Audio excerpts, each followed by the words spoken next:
ہر درد کی دوا ہے، صلی علی محمد، دل کی چمک بڑھائے، صلی علی محمد۔ الحمدللہ رب العالمین والصلاة والسلام علی سید المرسلین، اما بعد فاعوذ باللہ من الشیطان الرجیم، بسم اللہ الرحمن الرحیم۔ الصلاة والسلام علیک یا رسول اللہ وعلی آلک واصحابک یا حبیب اللہ۔ الصلاة والسلام علیک یا نبی اللہ وعلی آلک واصحابک یا نور اللہ۔ ایف جی این چینل کے ناظرین، سلسلہ دوا ہر درد کے لیے حاضر ہے۔ ماشاءاللہ اس سلسلے میں درود پاک کے حوالے سے اور اس کے علاوہ بھی اور کئی باتیں یہ الحمدللہ سننے سیکھنے کی کوشش کرتے ہیں۔ اللہ پاک بھلا کریں ایف جی این چینل کا کہ گھر بیٹھے الحمدللہ ہمیں دین کی باتیں سننے سیکھنے کا موقع ملتا ہے۔ آئیے اچھی اچھی نیتیں کر لیتے ہیں تاکہ توجہ کے ساتھ ہم اچھی اچھی نیتوں کے ساتھ شرکت کریں گے تو اس کی بے شمار برکتیں حاصل کرنے میں کامیاب ہوں گے۔ اللہ پاک کے پیارے پیارے آخری نبی صلی اللہ علیہ وآلہ وسلم کا فرمان عالی شان ہے، نیت المؤمن خیر من عملہ، یعنی مسلمان کی نیت اس کے عمل سے بہتر ہے۔ آئیے اچھی اچھی نیتیں کر لیتے ہیں۔ اللہ پاک کی رضا پانے، ثواب کمانے اور علم حاصل کرنے کے لیے سلسلے میں شرکت کروں گا انشاءاللہ الکریم، اور توجہ کے ساتھ سنوں گا بھی، اس پر عمل کی بھی کوشش کروں گا، اور سنی ہوئی اچھی باتوں کو دوسرے مسلمانوں تک پہنچانے کی بھی کوشش کروں گا۔ کسی چیز کو یاد رکھنے کا ایک بہترین ذریعہ جو ہے نا وہ یہ ہے کہ اسے توجہ کے ساتھ، یعنی جو بات ہو رہی ہے اس کو توجہ کے ساتھ سنے بھی اور اسے دوسروں تک پہنچانے کی بھی کوشش کریں۔ تو جو سنتا اور دوسروں تک پہنچاتا ہے وہ اچھے سے اسے یاد رکھنے میں اور اللہ چاہے تو عمل کرنے میں بھی بندہ کامیاب ہو جاتا ہے۔ تو توجہ کے ساتھ سنیں گے انشاءاللہ الکریم، امید ہے یاد رکھنے میں، اور یاد رکھنے کے لیے بہترین ذریعہ ہے کہ دوسروں تک پہنچائیں گے تو انشاءاللہ الکریم اچھے سے یاد رکھنے میں اور اللہ پاک نے چاہا تو عمل کرنے میں بھی کامیاب ہوں گے۔ سرکار مدینہ راحت قلب و سینہ صلی اللہ علیہ وآلہ وسلم کا فرمان با قرینہ ہے، جمعہ کے دن مجھ پر کثرت سے درود بھیجا کرو، کیونکہ یہ یوم مشہود یعنی میری بارگاہ میں فرشتوں کی خصوصی حاضری کا دن ہے۔ اس دن فرشتے خصوصی طور پر کثرت سے میری بارگاہ میں حاضر ہوتے ہیں۔ جب کوئی شخص مجھ پر درود بھیجتا ہے تو اس کے فارغ ہونے تک اس کا درود میرے سامنے پیش کر دیا جاتا ہے۔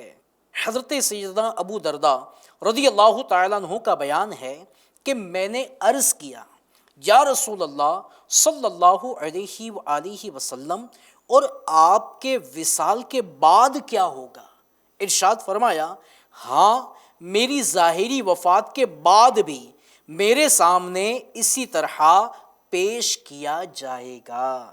یعنی اللہ تعالیٰ نے زمین کے لیے انبیاء کرام علیہم الصلاۃ والسلام کے جسموں کا کھانا حرام کر دیا ہے، پس اللہ پاک کا نبی زندہ ہوتا ہے اور اسے رزق بھی عطا کیا جاتا ہے۔ صلو علی الحبیب صلی اللہ علی محمد صلی اللہ علیہ وسلم۔ اعلیٰ حضرت فرماتے نا، تو زندہ ہے واللہ، تو زندہ ہے واللہ، تو زندہ ہے واللہ، تو زندہ ہے واللہ، میری چشم عالم سے چھپ جانے والے، میرے چشم عالم سے چھپ جانے والے، پیارے پیارے اسلامی بھائیوں، ایف جی این چینل کے ناظرین، ہمیں کوشش کر کے بالخصوص جمعۃ المبارک کے دن درود شریف کی کثرت کرنی چاہیے کہ احادیث مبارکہ میں اس روز کثرت درود کی خاص طور پر تاکید کی گئی ہے، جیسا کہ آپ نے ابھی سماعت فرمایا۔ اور زمین انبیاء کرام علیہ الصلاۃ والسلام کے مبارک جسموں کو کیوں نہیں کھاتی؟ اس کی ایمان افروز توجیہ بیان کرتے ہوئے حضرت علامہ عبدالرؤف مناوی رحمۃ اللہ تعالی علیہ ارشاد فرماتے ہیں، اس لیے کہ زمین انبیاء کرام علیہ الصلاۃ والسلام کے مبارک قدموں کے بوسے سے مشرف ہوتی ہے، اور اسے یہ سعادت ملتی ہے کہ انبیاء کرام کے مبارک اجسام یعنی جسم زمین سے مس ہوتے ہیں، تو یہ ان کے جسموں کو کیسے کھا سکتی ہے؟ جس خاک پہ رکھتے تھے قدم سید عالم، جس خاک پہ رکھتے تھے قدم سید عالم، اس خاک پہ قرباں دل شیدا ہے ہمارا۔ صلو علی الحبیب صلی اللہ علی محمد صلی اللہ علیہ وسلم۔ پیارے پیارے اسلامی بھائیوں، ایف جی این چینل کے ناظرین، بیان کردہ حدیث پاک سے معلوم ہوا کہ انبیاء کرام علیہ الصلاۃ والسلام اپنے اپنے مزارات طیبات میں زندہ ہے۔ بعض اوقات اس معاملے میں مردود شیطان طرح طرح کے وسوسے ڈالتا ہے۔ آئیے اس حوالے سے کچھ سننے کی سعادت حاصل کرتے۔ شیطان اپنا کام کرتا ہے، ہم اپنا کام کریں۔ واقعی کئی اس طرح کے فطرتی لوگ آج دنیا میں بھی ہے کہ جو اس طرح کے وسوسے دل میں ڈال رہے ہوتے ہیں، اس طرح کی باتیں معاذ اللہ کر رہے ہوتے ہیں، تو ہمیں ان کے وسوسوں میں نہیں آنا چاہیے۔ آئیے اس حوالے سے معلومات بھی حاصل کرتے ہیں۔ ایف جی این چینل ماشاء اللہ میں کتنی پیاری پیاری باتیں سکھا رہا ہے، ہمارے کئی وسوسوں کا حل الحمدللہ کر رہا ہے، اور ہمیں وسوسوں سے بچا رہا ہے، اور ہمیں نیکیوں کی طرف لانے کی کوشش کر رہا ہے۔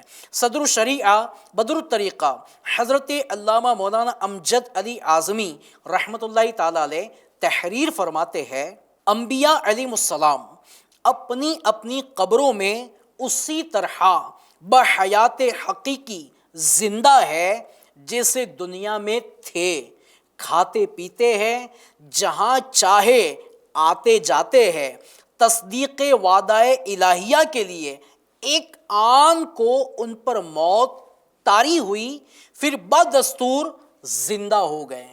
ان کی حیات حیات شہداء سے بہت ارفع و اعلیٰ ہے، لہذا شہید کا ترکہ تقسیم ہوگا، اس کی بیوی بعد عدت نکاح کر سکتی ہے، بخلاف انبیاء کہ وہاں یہ جائز نہیں۔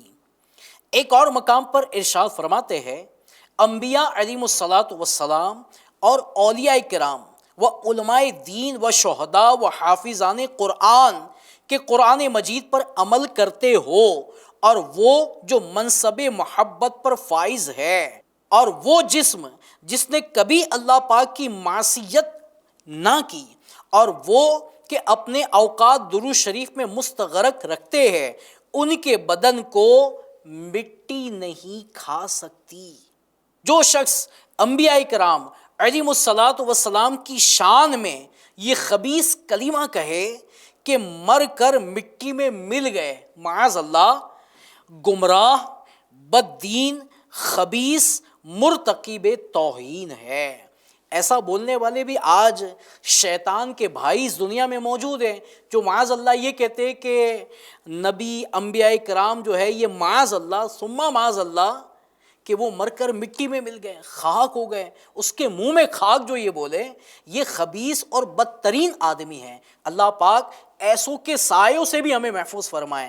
پیارے اسلامی بھائیوں، غور کر لیجئے گا، ہماری دوستی، ہماری صحبت کیسے لوگوں کے ساتھ ہے؟ کہیں ایسا تو نہیں کہ جو معاذ اللہ ایسا بولتے ہیں ان کے ساتھ ہماری دوستی ہے، ان کی صحبت میں بیٹھتے ہیں، یا معاذ اللہ ایسوں کی کلیپیں سنتے ہیں، ایسوں کے بیانات سنتے ہیں، یا ایسوں کی ویڈیوز دیکھتے ہیں، یا ایسوں کی آڈیوز سنتے ہیں؟ کہیں ہماری صحبت ایسے لوگوں کے ساتھ تو نہیں ہے؟ کہیں ہمارا بھی دماغ اللہ نہ کرے کہیں خراب ہو گیا، عقیدے میں اثر آ گیا نا، عقیدہ خراب ہو گیا تو کیا بنے گا؟ ہمارا تو اٹھنا بیٹھنا کتنا کام کاج، اللہ کرے سارا سلسلہ عاشقان رسول کے ساتھ ہو، جو یہ کہتا ہو تو زندہ ہے واللہ، تو زندہ ہے واللہ، میری چشم عالم سے چھپ جانے والے، جو کہتا ہو چمک تجھ سے پاتے ہیں سب پانے والے، میرا دل بھی چمکا دے چمکانے والے، جو یہ کہتا ہو سب سے اولا وہ اعلیٰ ہمارا نبی، سب سے بالا وہ اعلیٰ ہمارا نبی، جو یہ کہتا ہو ہم آئے یہاں تمہارے لیے اٹھے بھی وہاں تمہارے لیے۔ تو واقعی ایسے جو عاشقان رسول ہوتے ہیں نا، ان کی صحبت میں بیٹھیں گے نا، انشاءاللہ الکریم ایمان تازہ ہوگا، عقیدہ مضبوط ہوگا، عشق رسول بڑھے گا، اللہ کا خوف بڑھے گا، اور انشاءاللہ الکریم نیک اعمال کرتے ہوئے، اچھے کام کرتے ہوئے انشاءاللہ زندگی گزارنے میں کامیاب ہو جائیں گے۔ پیارے پیارے FGN چینل کے ناظرین، وصال ظاہری فرمانے کے بعد انبیاء کرام علیہم الصلاۃ والسلام کا زندہ ہونا متعدد احادیث مبارکہ سے ثابت ہے، کئی احادیث مبارکہ سے ثابت ہے، نیز یہ حضرات اپنے مزارات میں نماز بھی پڑھتے ہیں۔ کیسے؟ سنیے۔ چنانچہ رحمت عالم صلی اللہ علیہ وآلہ وسلم کا فرمان عالی شان ہے، انبیاء کرام علیہم السلام اپنی اپنی قبروں میں زندہ ہیں اور نماز بھی پڑھتے ہیں۔ یہ کون فرما رہے ہیں؟ آپ کے میرے آقا صلی اللہ علیہ وسلم یہ فرما رہے ہیں کہ انبیاء کرام علیہم الصلاۃ والسلام اپنی اپنی قبروں میں زندہ ہے اور نماز بھی پڑھتے ہیں۔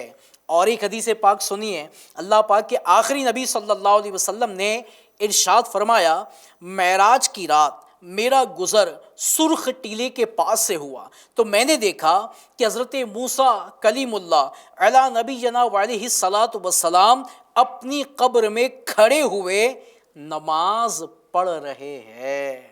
ان کو نماز سے کتنی محبت انبیاء کرام کو کہ دنیا میں بھی انہوں نے نمازیں ادا کی اور قبر میں بھی یہ نمازوں کو پڑھ رہے ہیں۔ اللہ پاک ان کے صدقے ہمیں بھی نمازی بنائیں، ہمیں بھی نمازوں سے محبت اللہ پاک نصیب فرمائے۔ پیارے پیارے اسلامی بھائیوں اور FGN چینل کے ناظرین، ہماری موت اور حضور صلی اللہ علیہ وآلہ وسلم کے وصال ظاہری میں بہت فرق ہے، جیسا کہ غزالی زماں، رازی دورہ، حضرت علامہ مولانا احمد سعید کاظمی رحمۃ اللہ تعالی علیہ تحریر فرماتے ہیں، سرکار مدینہ صلی اللہ علیہ وآلہ وسلم کی موت ہماری موت سے کئی اعتبارات سے مختلف ہے، الگ ہے۔ اب اس کی 7 بڑی پیاری پیاری آپ نے دلیل ارشاد فرمائی ہے۔ نمبر 1، سید عالم صلی اللہ علیہ وآلہ وسلم کو اختیار حاصل تھا کہ دنیا میں رہیں یا رفیق اعلیٰ کے پاس تشریف لے جائیں، لیکن ہمیں دنیا میں رہنے یا آخرت کی طرف جانے میں کوئی اختیار نہیں ہوتا، بلکہ ہم موت کے وقت سفر آخرت پر مجبور ہو جاتے ہیں۔ پیارے آقا علیہ الصلوۃ والسلام کی بارگاہ میں یہ پوچھا گیا تھا کہ آپ چلنا پسند کریں گے یا دنیا میں رہنا پسند فرمائیں گے؟ ہمیں کون پوچھے گا؟ ظاہر سی بات ہے کہ جب موت کا وقت قریب آئے گا، موت کا وقت آئے گا تو کہتے ہیں نا ایک سانس ایکسٹرا لینے کی بھی ہمیں اجازت اور مہلت نہیں ملے گی۔ تو ظاہر سی بات ہے کہ پیارے آقا علیہ الصلوۃ والسلام کا وصال فرمانا اور ہمارا مرنا بہت بڑا فرق ہے۔ کہتے ہیں نا زمین و آسمان بھی کچھ نہیں، اس سے بھی اگر کہا جائے کہ وراء الورا بہت بڑا فاصلہ ہے تو بھی یہ شاید کم نہیں ہوگی یہ بات۔ دوسری بات، غسل کے وقت ہمارے کپڑے اتارے جاتے ہیں، لیکن رسول اللہ صلی اللہ علیہ وآلہ وسلم کو انہی مبارک کپڑوں میں غسل دیا گیا جن میں وصال ظاہری فرمایا تھا۔ ہمارے کپڑے تو اتار لیے جاتے ہیں، پیارے آقا علیہ الصلوۃ والسلام کو اسی مبارک کپڑے جو آپ نے پہنے ہوئے تھے اسی میں آپ کو غسل دیا گیا۔ تیسری بات، سرکار مدینہ صلی اللہ علیہ وآلہ وسلم کی نماز جنازہ ہماری طرح نہیں پڑھی گئی، بلکہ ملائکہ کرام، اہل بیت عظام، اور حضرات صحابہ علیہم رضوان نے جماعت کے بغیر الگ الگ حضور صلی اللہ علیہ وسلم پر نماز پڑھی، اور اس نماز میں معروف دعائیں بھی نہیں پڑھی گئی. ہم جو پڑھتے ہیں نا اللہم اغفر لحینا و میتنا، یہ دعائیں نہیں پڑھی گئی، بلکہ سرکار مدینہ صلی اللہ علیہ وسلم کی تعریف و توصیف کے کلمات عرض کیے گئے اور درود شریف پڑھا گیا. چوتھی بات، ہماری موت کے بعد جلدی دفن کرنے کا تاکیدی حکم ہے. جب بھی کہیں انتقال ہو جائے نا، تاخیر نہیں کرنی چاہیے، فوراً سے پیشتر دفن کی ترکیب بنانی چاہیے. تو ہمارا معاملہ ہوگا تو جلد دفن کرنے کی ترکیب ہوگی. لیکن سرکار دو عالم صلی اللہ علیہ وآلہ وسلم وصال ظاہری کے بعد سخت گرمی کے زمانے میں پورے 2 دن کے بعد قبر انور میں دفن کیے گئے. پانچویں بات، ہماری موت کے بعد ہمیں عام مسلمانوں کے قبرستان میں دفن کیا جائے گا، جبکہ سرکار دو عالم صلی اللہ علیہ وآلہ وسلم کی تدفین اسی مقام پر کی گئی جہاں وصال ظاہری فرمایا تھا. چھٹی بات، ہماری موت کے بعد ہماری میراث تقسیم ہوتی ہے، جبکہ حضور صلی اللہ علیہ وسلم اس سے مستثنا ہے. اور ساتویں بات، ہماری موت کے بعد ہماری بیویاں عدت گزار کر کسی اور سے نکاح کر سکتی ہے، جبکہ حضور صلی اللہ علیہ وسلم کی ازواج کے لیے ایسا کرنا جائز نہیں. پیارے پیارے اسلامی بھائیوں، ہمارے پیارے آقا صلی اللہ علیہ وآلہ وسلم صرف حیات ہے، بلکہ خوش نصیبوں کو اپنی زیارت اور دست بوسی کی سعادت بھی عطا فرماتے ہیں. ایف جی این چینل کے ناظرین، آپ نے سنا یہ 7 باتیں کہ کیسی کیسی، یہ تو چند خصوصیات ہیں. اللہ پاک نے اپنے حبیب صلی اللہ علیہ وسلم کو ایسی ایسی خصوصیات عطا فرمائی ہے کہ ہم سوچ بھی نہیں سکتے. تو ہمیں تو چاہیے کہ سرکار علیہ الصلاۃ والسلام سے محبت کریں اور وسوسوں میں نہ آئیں، اور جو وسوسے والے ہیں ان کے سایوں سے بھی اپنے آپ کو بچانے کی کوشش کریں. پیارے پیارے اسلامی بھائیوں، ہمارے پیارے آقا صلی اللہ علیہ وآلہ وسلم نہ صرف حیات ہیں، بلکہ خوش نصیبوں کو اپنی زیارت اور دست بوسی کی سعادت بھی عطا فرماتے ہیں. کیسے؟ حضرت علامہ جلال الدین سیوطی شافعی رحمۃ اللہ تعالیٰ علیہ تحریر فرماتے ہیں، حضرت سیدنا احمد کبیر رفاعی رحمۃ اللہ تعالیٰ علیہ جو مشہور بزرگ اور اکابر صوفیہ میں سے ہے، ان کا واقعہ بڑا مشہور ہے کہ جب وہ سینہ 555 ہجری میں حج سے فارغ ہو کر سرکار اعظم صلی اللہ علیہ وآلہ وسلم کی زیارت کے لیے مدینہ طیبہ حاضر ہوئے اور قبر انور کے سامنے کھڑے ہوئے تو یہ 2 شعر پڑھے. شعر عربی میں ہے، اس کا ترجمہ میں سناتا ہوں. میں دوری کی حالت میں اپنی روح کو خدمت مبارکہ میں بھیجا کرتا تھا، جو میری نائب بن کر آستانہ مبارک کو چوما کرتی تھی. اب جسم کی حاضری کا وقت آیا، لہٰذا اپنا دست اقدس لائیے تاکہ میرے ہونٹ ان کا بوسہ لے سکے. اس عرض پر، کیا عرض تھی، اور سنیے، اس عرض پر سرکار اقدس صلی اللہ علیہ وآلہ وسلم نے اپنے دست انور کو قبر منور سے باہر نکالا اور حضرت سیدنا احمد کبیر رفاعی نے اسے بوسہ دیا.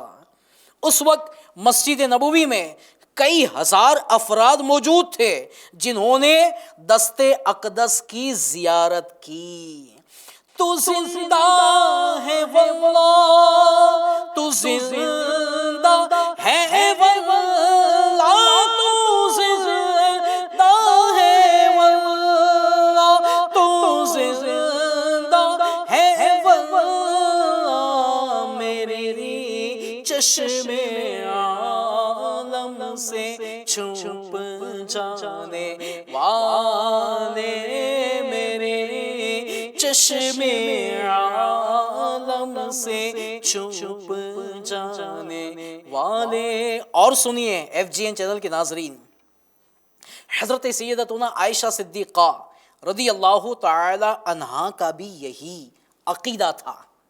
الحمدللہ ان کا بھی یہی عقیدہ تھا اور ان کے صدقے ہمارا بھی یہی عقیدہ ہے، کیا کہ بعد وصال نہ صرف پیارے آقا صلی اللہ علیہ وآلہ وسلم بلکہ حضرت سیدنا عمر فاروق رضی اللہ تعالیٰ عنہ بھی نہ صرف حیات ہے بلکہ زائرین کو، آنے والے کو ملاحظہ فرما رہے، یعنی دیکھ رہے۔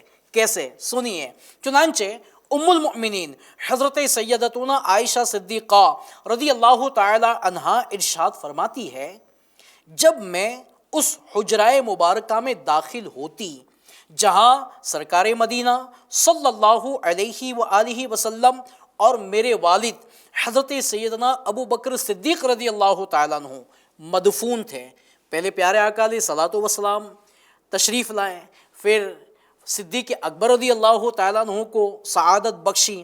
تو جب یہ دونوں مدفون تھے تو میں پردے کا کپڑا اتار دیتی تھی اور کہتی تھی یہاں تو صرف میرے سرتاج اور والد ہے جن سے پردہ ضروری نہیں ہوتا، لیکن جب وہاں ان کے ساتھ حضرت عمر رضی اللہ تعالیٰ عنہ بھی مدفون ہو گئے، تیسرے نمبر پر فاروق اعظم رضی اللہ تعالیٰ عنہ بھی مدفون ہوئے، تدفین ہوئی، تو میں یعنی عائشہ صدیقہ رضی اللہ تعالیٰ عنہ فرماتی ہے، ہماری امی جان فرماتی ہے، تو میں حضرت عمر رضی اللہ تعالیٰ عنہ سے حیا کے باعث مکمل حجاب میں داخل ہوتی تھی۔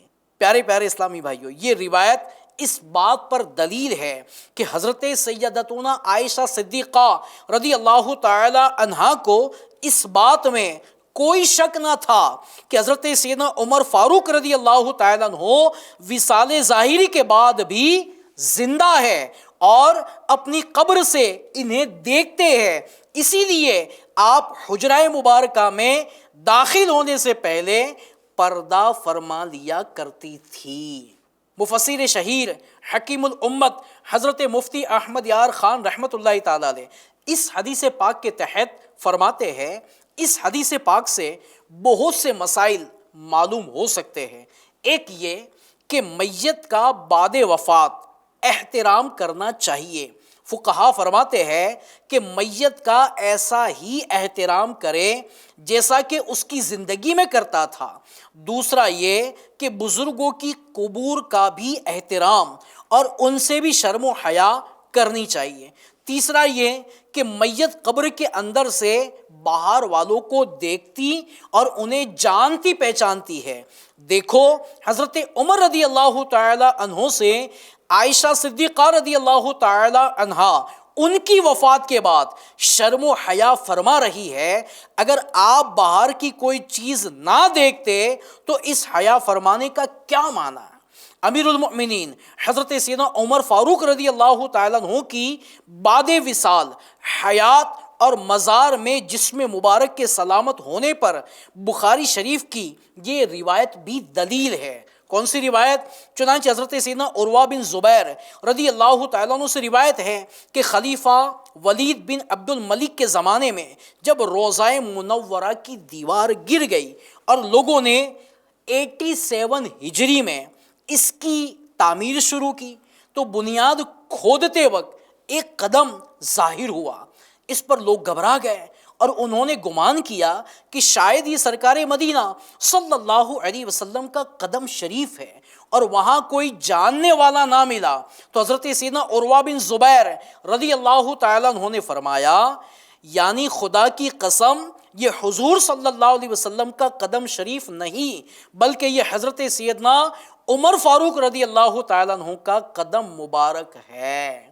پیارے پیارے اسلامی بھائیو، آپ نے ملاحظہ فرمایا کہ وصال کے تقریباً 64 ایئرز 64 برس کے بعد بھی حضرت سیدنا عمر فاروق رضی اللہ تعالیٰ عنہ کا جسم مبارک سلامت تھا اور اس میں کسی قسم کی تبدیلی بھی نہیں ہوئی تھی۔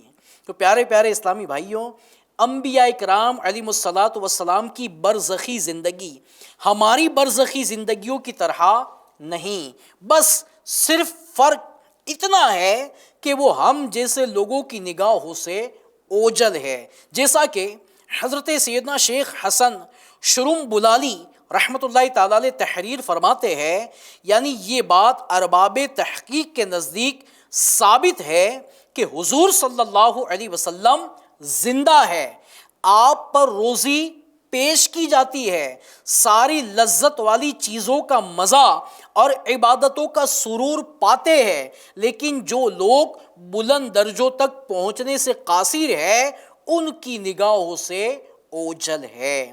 رئیس المحدثین حضرت ملا علی قاری رحمۃ اللہ تعالیٰ علیہ فرماتے ہیں، انبیاء کرام علیہ الصلاۃ والسلام کی قبل وصال اور بعد وصال کی زندگی میں کوئی فرق نہیں، یعنی وصال سے پہلے کی زندگی اور وصال کے بعد کی زندگی میں کوئی فرق نہیں۔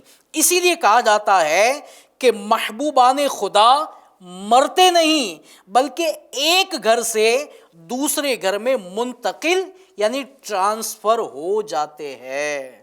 ایک اور مقام پر ارشاد فرماتے ہیں، بے شک حضور صلی اللہ علیہ وسلم زندہ ہے، آپ کو روزی پیش کی جاتی ہے اور آپ سے ہر قسم کی مدد طلب کی جاتی ہے۔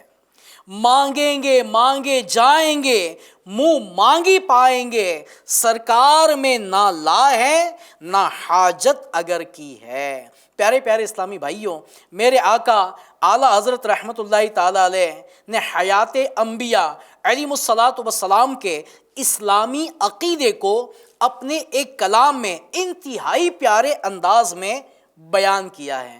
اعلیٰ حضرت فرماتے ہیں، انبیاء کو بھی اجل آنی ہے مگر ایسی کہ فقط آنی ہے، پھر اسی آن کے بعد ان کی حیات مثل سابق وہی جسمانی ہے، روح تو سب کی ہے زندہ ان کا، جسم پر نور بھی روحانی ہے، اوروں کی روح ہو کتنی ہی لطیف، ان کے اجسام کی کب ثانی ہے، پاؤں جس خاک پہ رکھ دے وہ بھی روح ہے، پاک ہے، نورانی ہے، اس کی ازواج کو جائز ہے نکاح، اس کا ترکہ بٹے جو فانی ہے، یہ ہے حی ابدی ان کو رضا، صدق وعدہ کی قضا مانی ہے۔ تو اے عاشقان اولیاء، عاشقان رسول، ہم نے سنا کہ ہمارے آقا کریم صلی اللہ علیہ وسلم حیات ہے، زندہ ہے، ہماری باتیں سنتے ہیں، فریاد کو پہنچتے ہیں، فریاد امتی جو کرے حال زار میں، ممکن نہیں کہ خیر بشر کو خبر نہ ہو۔ تو ہمیں بھی چاہیے کہ ان پر خوب درود و سلام پڑھے، ان کے وسیلے سے اللہ پاک کی بارگاہ میں دعائیں مانگے اور خوب برکتیں حاصل کریں، اور برکتیں حاصل کرنے کا بہترین ذریعہ درود پاک ہے۔ تو ہمیں بھی چاہیے کہ چلتے پھرتے اٹھتے بیٹھتے آقا کریم صلی اللہ علیہ وسلم پر ہم درود پاک پڑھنے کی کوشش کریں۔ اللہ پاک آپ کو مجھے زیادہ سے زیادہ درود پاک پڑھنے، نیک اعمال کرنے اور گناہوں سے بچنے کی توفیق عطا فرمائیں۔ سلسلے کا وقت ختم ہوتا ہے، دعا میں یاد رکھیے گا، اپنا خیال بھی رکھیے گا، FGN چینل دیکھتے رہیے گا، درود پاک پڑھنے کی عادت رکھیے گا، پڑھتے رہیے گا اور اس کی دعوت کو عام بھی کرتے رہیے گا۔ صلو علی الحبیب صلی اللہ علی محمد صلی اللہ علیہ وآلہ وسلم۔ ہر درد کی دوا ہے، صلی علی محمد، دل کی چمک بڑھائے، صلی